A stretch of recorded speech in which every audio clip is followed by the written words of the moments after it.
Hello, folks, and welcome to the Crude Life's official video channel. I'm your host, Jason Spees. Please like, share, and follow this channel. You can also find us on our other affiliate pages on LinkedIn, Facebook, YouTube, Twitter, and Instagram. And of course, you can always find us at thecrudelife.com. Now, please enjoy this exclusive interview. Ron Gusek, Liberty Oilfield Services. Thank you for joining the program here today. We're going to talk a little bit about Keep America Beautiful because it is the month of April. And one of the arguments I've made for a long time, to even where I've won an environmental tournament on this platform, which is the oil and gas industry, is the leader in the environmental movement. Has to do a lot with innovation, has to do a lot with their community building, and it has to do a lot with their actual working with government officials, which is kind of ironic that they seem to be up against the wall now, their backs, when it comes to what's known as an ESG movement. Mr. Ron Gusek of Liberty Oilfield, how are you doing today? Doing very well, thanks. How are you today, Jason? Doing fine, and thank you for joining us today to talk about this. And, you know, I don't want to necessarily talk about ESG because I'm not really even sure that everybody's landed on a consensus that that's the wave of the future, but I don't want to also ignore it. But I do want to talk about how oil and gas builds communities and how it's been helping the environmental movement and how it has been working with government officials over the years. So if you wouldn't mind, we kind of have a little conversation about that.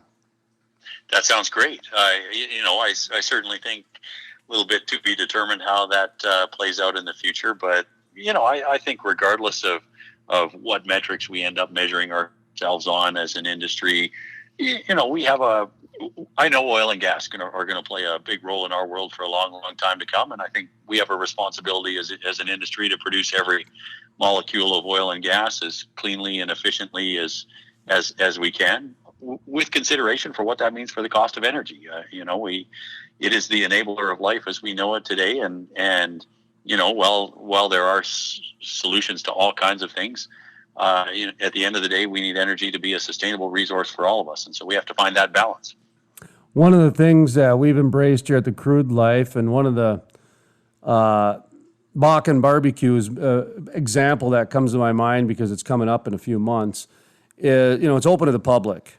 And we raise money for Make-A-Wish, and there's a network of women empowering women, and there's a backpack program as well for kids in education. So it's nice to see how communities can really get built by oil and gas companies and the service companies, the supply chains. And the part that I've always enjoyed is they really kind of allow the communities to build their own little culture with it. It's almost like they give them a nice base, and then the communities can take it over from there. Talk to me a little bit about how you view how the oil and gas community companies and their relationship with the communities. I think that's one of the wonderful things about our industry. And unfortunately, I think one of the things we don't get enough credit for. I don't know a member of the oil and gas community who is not active in some way, shape, or form in their community, whose companies are not out there trying to make the places they live and work better for everybody around. And I just posted on LinkedIn yesterday the API chili cook-off up in the Bakken, and I was pleased to see they were able to make that happen in person. And I think that event raised about $45,000 for some charities up there. It's been a tough year. The last 12 months have been incredibly challenging, not only in oil and gas, but of course across communities and across our nation. And so now more than ever, that support is so important to people. And so it's great to see those events carry on. And it's true across the industry. Of course, Liberty has the privilege of working from all the way from up in Canada to the U.S.-Mexico border and in a wide range of basins and communities. And every place we go, you see an active and engaged oil and gas community working hard to make those towns, those cities, those areas in which they live and work better places. And they're out there, boots on the ground, organizing and participating in, sponsoring and fundraising for those events. And so I'm incredibly proud of our industry for that. I think it's something we do very, very well. I have a question that I'm not sure you can answer, but it's very difficult a lot of times, at least in the advertising business, which has been a big part of the media business for a long time. So I know how that works, and that's what's known as an intangible product. Okay, and I'm not telling you anything you don't know, but this is more for myself and the listeners here. But when you've got a tangible product like oil and gas, which is a commodity, it's a tangible commodity, and you start looking at the intangible, which really a lot of the social governance and a lot of the just the whole public relations side, if you will. Is there even a way to quantify that, or is there a way to, I guess, that companies look at that as a quantify? The only word I can come up with is quantifiable. I don't even know if that's right or wrong or not. But do you understand what I mean? How does an oil company integrate that into their day-to-day business, I guess, because it's an intangible versus the tangible is what I'm getting at. Yeah, I think I would come at that from two ways. I certainly think there's been some attempt to quantify that, just to give a picture to the broader populace around how much work goes on in our industry in that space.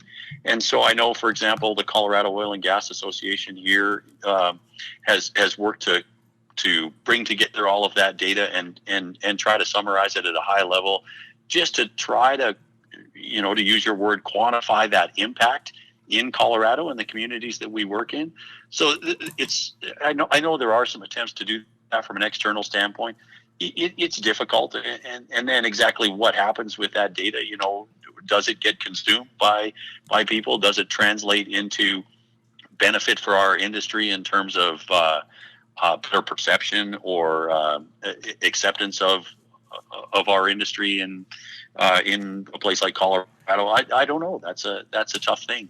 Internally, I think, at least in Liberty's world, we are such a culture-focused organization. We are so much about creating a culture in which people want to come and work and be with the people that they are colleagues with, and to make a career of it. And part of that is, not only having a great place to come and work and a great group of people to work with, but to feel like that work is rewarding on multiple levels. And I think by virtue of working in the oil and gas industry, it's certainly easy to feel like we deliver a huge amount of good to the world, and we absolutely do.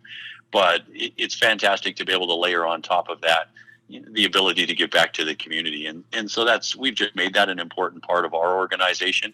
And we view the value of that in terms of what that means to our employees and how that makes them feel about their ability to contribute to the community through not only their work in oil and gas, but also what we are able to do as a company to support community organizations. So I don't know how we quantify that, but I think as believers in having a great place to work, it's an important part of the workplace for us.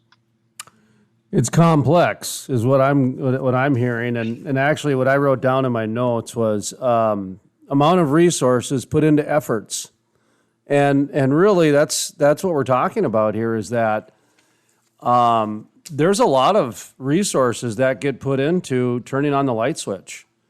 And it's, there's just a couple of questions left with Ron Gusek, president at Liberty Oilfield Services. And one is about the, kind of that light switch and how, we've gotten to that point now, much like farming. I was just having this conversation yesterday with the North Dakota Ag Director about how back in 20, 30 years ago, the grocery store replaced the farmer in terms of the public perception. And I think that's going on right now with the light switch replacing the oil and gas worker, because one of the things you mentioned early on, which I agree with, is big part of our day-to-day is oil and gas products. And I've seen anywhere from 96%. So let's just call it 90%. If 96% of our day-to-day lives, from our tires on our car to our toothbrushes to, the cell phones that we hold in our hand, are reliant on petroleum products is not going anywhere in our lifetime. So I think that's a fair thing to say. And that's the governance side I wanted to address too. So I guess where I'm going with this, number one, just kind of your reaction, your question, your thoughts when it comes to, is the light switch replacing the oil and gas worker? And, is there a little bit of a disconnect or a little bit of a PR struggle that's happening in your mind? And how do we fix it? I absolutely think that's the case. I think there is a real lack of understanding in the world around where it is that energy actually comes from. I think, to your point, people turn on a light switch. They expect the power to be there when they do that. They plug in their phone to charge it, and they expect the little lightning bolt to show up in the battery there. But there's not really a thought as to where it is that energy is arriving at the wall from. And so I think we've failed a little bit as an industry in that regard. I think we have just put down our heads and done what we've done every day, which is go out there and figure out how to produce oil and gas and make sure the world has the primary energy that it needs, without thinking twice that anybody would question or maybe not consider where that came from. And so we have a huge amount of work in front of us. And, that's certainly true of the light switch. The North Face, we talked about, I think, a little while ago, is another example of that. Here's a product that is made from oil and gas, and there's just a complete lack of consideration, I think, for the raw materials that go into that. And so I think we have to stand up as an industry and respectfully and responsibly help people to understand what makes their supply chain work, what makes that light switch work, what provides the clothing that they get, all of those things that better help, to your point about the farmer, ensure support for those industries that make modern life possible today, for the duration of time that we need them. I'm not saying that one day we won't ultimately replace oil and gas with other primary energy sources and other means for making petrochemicals and plastics and things like that. But I don't see that happening in the next number of decades for sure. And so between now and that time, it's up to us to do a lot of work to make sure that the public understands that and also knows that we are doing everything we can to the whole ESG point around making sure we produce every molecule of oil and gas as responsibly with as little footprint as we possibly can. ESG, of course, environmental, social governance, and I'm not sure if did we talk much about what you guys are doing environmentally. I'd hate to rob you of the opportunity to talk about that. I mean, I do want to ask you about the governance part because government affairs and transparency and just kind of, keeping your cards close to your chest has been the oil and gas industry for, 20, 30 years, as long as I've known. And there's a movement to change some of that right now. So I do want to ask you about that. But I want to ask you about the environmental stuff that you guys are doing. Like the example I like to give is rig mats. Okay, so the rig mat industry came in and did a fantastic job of preserving the flora and the roots and, reducing the spills and that sort of thing. And then there's new engineering that came in that took care of fugitive emissions with just bends of pipe. Some simple new bends of pipes took care of 10% of emissions in certain factories and things like that. So I don't know if you guys are doing anything at all, but I wanted to at least ask you, is there anything that you guys want to highlight or talk about that Liberty Oilfield is doing? Yeah, certainly. We've a huge number of efforts. In fact, to this whole ESG point, we will publish our first ever ESG report this year, probably mid-May of this year, I think is when we'll have Liberty's first sustainability report out. And certainly would encourage people to watch for that. I think it'll be a tremendous document that does a great job talking about very, very high-level things, how we need to think about energy in the world and its impact in the world, but then diving down into the details around Liberty, where Liberty has done work in that regard, and there's a long list of examples. We have opportunities in a number of areas as a pressure pumping company. So truck traffic, dust, noise, and emissions footprint for a frac fleet are probably the big ones. And so you think about on the chemical side, and I think this is true for the pressure pumping industry as a whole, a huge amount of work has gone into using cleaner chemistry and less of it to pump a hydraulic fracture treatment. If you compare what we put in the ground today to what, the complexity of the systems we used to use when I started in this industry 25 years ago, gosh, we have come a long ways. You could go to the grocery store today and buy the components that would go into one of our frac fluid systems. You could get them all at Whole Foods. And I think that's a tremendous step forward the industry as a whole has taken, and certainly we at Liberty have had a pretty significant focus on the dust side. We moved to containerized sand back in 2014, it was, with the goal of getting rid of pneumatic transfer on location and the dust that was associated with that and the noise that was associated with that. We built a quiet fleet in 2016. Again, here in Colorado, we work close to people's houses.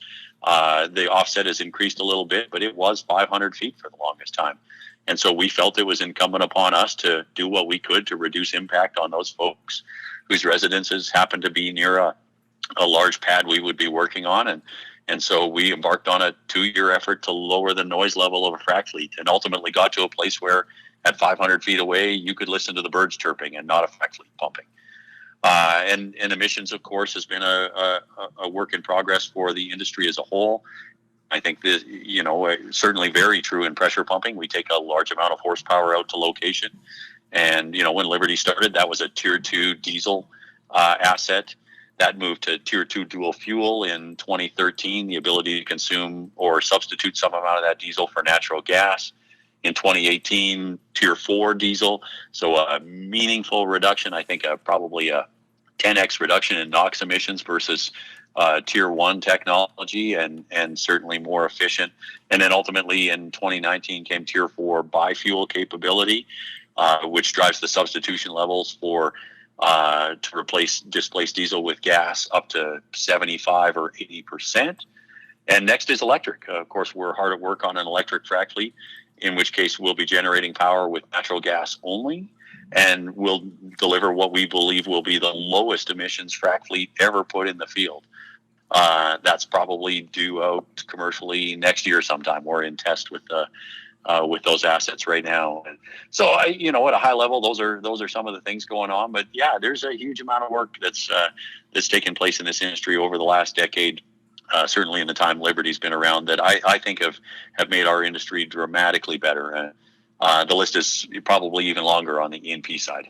Well, I sure would like to have you come back in a month or two and talk about that electric frac if you're in a position to do that. That sounds incredible. It's a fantastic step forward. I don't think it'll displace the industry overnight, but slowly but surely, we have gas ready and available to consume out there in the field with a little bit of processing. An electric system enables us the ability to do that with an incredibly low emissions footprint. So it is the next generation of frac technology, probably together with Tier 4 dual fuel. And so yeah, we're quite excited about it and definitely happy to chat about it at some time. I actually believe that what you just said is one of the better opportunities to reconnect with the general public again. I really believe that. Just the word electric frac right there, it makes you look twice. And if it can get pulled off to have that be accepted, that is the step in the right direction. And I'm very curious to see how this goes, because it's neat and it's fun and exciting, and it is positive for the industry. I believe. I think it's good win-win for everybody, isn't it? I think that's absolutely the case. I think it's a tremendous step forward for the industry.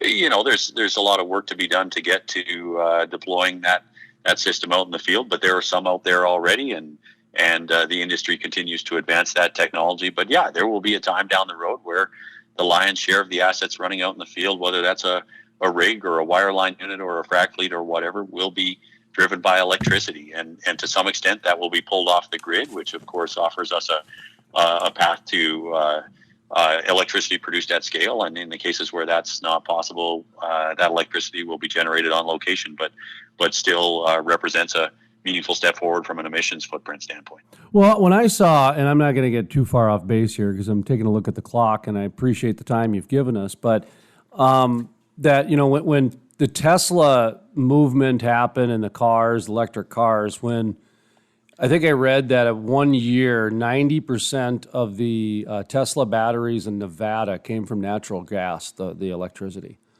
And when I saw that, and there was kind of still a disconnect between, it's like, oh, Tesla represents renewable. And I'm like, no, there's actually not much about that is renewable, but okay. But I get the electric part because that has to do with emissions. And so I think bridging the natural gas and electricity in a new way is going to really help everybody out. And I do believe that. And I think that's going to usher in a new acceptance of that. So that's where I was kind of going with the natural gas and the electric fracking, is kind of a connection of the two. And I want to take that and transition into North Face, okay? Because you mentioned North Face. And so when we take kind of the education opportunity that exists with an electric frac, and then the opportunity that we kind of missed, actually, with North Face. When I say we kind of missed, I'm talking to the public officials. And what I mean by that is that there's been a G part in the ESG, which means governance, and that has to do with transparency, but it also has to do with the public-private partnerships and the relationship between the people, which is the government, and the oil and gas communities, which in the past, the oil and gas industry has done a very good job of connecting with the government officials. I'm just wondering where the government officials are trying to say, listen, North Face, you guys are in a pandemic. Who are you to be refusing business when we're handing out money to people? I don't know if they got public money or not, but there's a little bit from that angle of, the whole, who are you to be refusing business in a pandemic based on hypocritical ethics? Because that's, at the end of the day, we all know it's hypocrisy, and it was a political stunt. And that's their world. That's not your world, man. That's the politicians' world to get involved in that political stuff. So I don't know how deep you want to go into that whole North Face thing, but you brought it up, and I thought that was a good example that I thought there should have been more politicians standing up and kind of bringing the public discussion to light, if you will. Yeah, I certainly think for us, what that represents is an opportunity to engage with the public, to push back a little and to say, look, here's what reality truly is. The products that, and whether it's North Face or any other outdoors company, the products that they produce are made possible by oil and gas. And so I think it's an education opportunity for us to work with, to your point about the government, with elected officials to help them understand, again, just how much of our world is connected to oil and gas, and to remind them that the life that we enjoy, not only the products made by North Face, but the ability to go out and enjoy the life that North Face would have you want to enjoy. This idea that we could go out and experience the outdoors. We have the freedom to do that. We have the time to do that. We have the financial wherewithal to do that. All of those things were made possible by low-cost, readily available energy, driven by oil and gas. And it only takes a look back 150 years in history to see that incredible progression to this place where we have free time for vacation, to be able to go to the ski hill or to the mountains to hike or to go mountain biking or whatever your sport of choice is. The North Face wants you to embrace all of that and to do so in their products. And I would argue that entire world of recreating does not exist without oil and gas. And so it's our responsibility as an industry to take that opportunity to educate both the public and elected officials, so that they they have an understanding of what our role is in this world and just how important it is, and that we could then we can continue to work with them on a path forward for our industry. Yes, we want to have stringent regulations that ensure we are held to high account in the work that we do, but at the end of the day, that we have a path to continue to ensure humanity is able to go out and enjoy the things that we have all come to love in modern life today, and to remind an organization, of course, like the North Face, that you need to be cognizant of the industry that makes your industry possible, and maybe while we don't need you to stand up on a mountain and cheer for us, we'd certainly appreciate if you didn't step on us. All right, kind of final question, two-parter here, is the ESG. We got a G part, so let's talk about the governance last. And I mentioned, of course, the oil and gas industry and government have been working pretty close for the last, 20, 30 years, to where I think even a lot of oil companies have government affairs as an actual title. So, I mean, that's how much work they do with the government. So talk a little bit about, what has been done in the past when it comes to the government affairs and just that whole, G part of things. The other part of the G is, transparency. And that's a sticky wicket because you got shareholders, you got competition, you've got employees you don't want to rile up. So the transparency part, I don't know how deep anybody can get into that.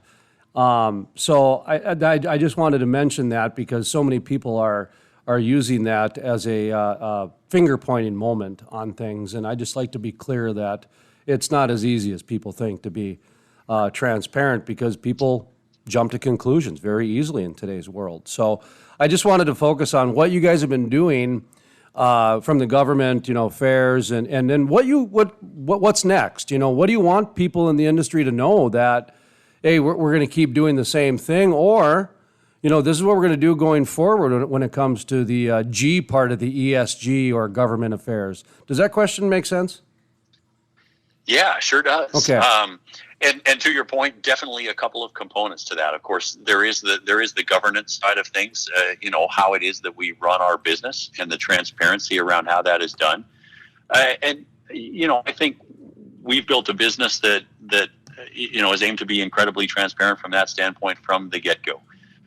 Most important, I think, for us, just from a straightforward governance standpoint, is that the team at Liberty is aligned with our shareholders and those people who choose to invest in our business. So, I think, unfortunately, the oil industry has in cases been guilty of misaligned compensation for executives, where their incentives were not necessarily going to drive the best possible outcome for shareholders. But I think we've seen a real change to that in the industry. Liberty has always been built that way. The executive team at Liberty has a compensation program very, very much aligned with the interests of our shareholders. And so, and there are a pile of other components go into the governance side of things around how it is that you run a business and the transparency you provide there. And we absolutely aim to be on the front of that. And so I think we're very, very comfortable with that. And of course, if you read our ESG report, you'll read all about that. To your point, the other side of that, of course, is the political engagement thing. And so, while our interaction directly with the government as a service company is probably less than that of the E&P companies who are more dealing directly with them from a permitting standpoint and whatnot. We too have an external affairs person who is focused 100% on our interaction with outside parties, and particularly government officials. Colorado has been a place where the government has been working hard to put in place more and more stringent regulation. We work in incredibly close proximity to population centers in Colorado, and so it's entirely reasonable that we are at the leading edge in terms of our regulatory environment, in terms of our footprint, and that is driven by the regulatory body here in Colorado. And so we work very, very closely with them to help them understand what best possible practices are, where technology development is going and what is going to be achievable in the coming years. They are not boots on the ground in the frac business every day, and so we have a responsibility to help them understand our business and what our capabilities are going to be there, and so we have somebody who works full time in that regard with the oil and gas associations in each of the states, at the state official level, with the regulatory body, both on the air side of things and on the permitting side of things, and then of course at the federal level as well. So that's a big piece of our world. I'm guessing if you look back a decade or so, that probably didn't exist in the pressure pumping space. It probably wasn't something that was thought about, but today, and rightfully so, it's a critical piece of Liberty's world. Yeah, so much of today's world is already transparent. I'm finding out things that I didn't even know about myself every day. So I'm whatever, because of the internet. So anyway. Yeah. There can't be secrets really in our industry.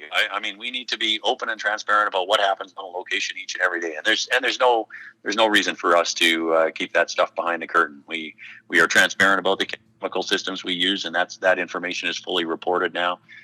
We are open and candid about the technology we are developing. And it's our hope that the whole industry gets better. If Liberty figures something out that makes the industry better, we love nothing more than to see the entire industry lifted up by virtue of that. Of course, we are competitors. We have a business to run as well. But at the end of the day, we are successful by virtue of the industry getting better. And so anything that we can do as a company that helps make our industry a better and safer place to work, we are all in on.